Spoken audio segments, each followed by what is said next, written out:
बहुत शांत धीर आ सुंदर मनीष जहाँ को देखिले टिके आग्रहर सह तांकठु बहुत कथा शुणा मन हुए। 5 मिनिट्र कथा केतेबेले जेडी 50 मिनिट हो जाए आम जानीपारुना। आईएमसी आसवा दिन आज जाए से ही आमको शिखई समयानुवर्तिता कौन। सार सीआर टू रे प्रथम परिचय दिन आज जाए सब बेले कहती सीधा कुह और स्पष्ट कुह।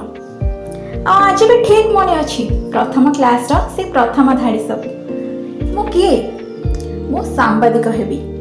जदि मु सांबादिक हेबी अंततः दिन को 2टी ओडिया खबर कागज और गोटे इंग्राजी खबर कागज पढ़ी ताहा संपादकीय पृष्ठ पढ़ी आउ जदि न पढ़ी से दिन राति शोबी ना।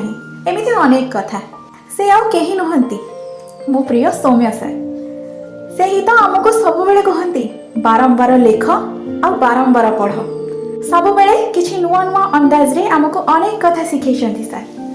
आ सार तो आखि देखी कहि दियंती क्लास रे किए कौन करुछि। आम असजड़ा लेआउट को सजाड़ी सुंदर लैब जर्नल बनै दियंती सार।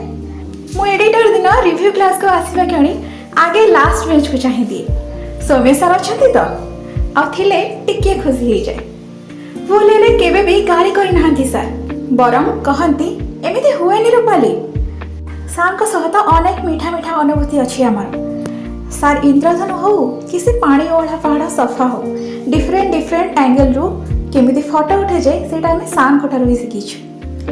मनरे आपण को पई गोटे नियारा जगहटे अच्छी सर। आज आम सार को जन्मदिन ढेर सारा शुभेच्छा और अभिनंदन। भगवान को पाखरे एतिकी प्रार्थना करी आपण सब बेले एमिति हैंडसम आ हस हस मुहस खुशी रे रुहंतु। आमको सब बेले एमिति नुआ नुआ कथा शिखौ थांतु। आपण प्रेरणा ने आम निश्चय आगक जीवु।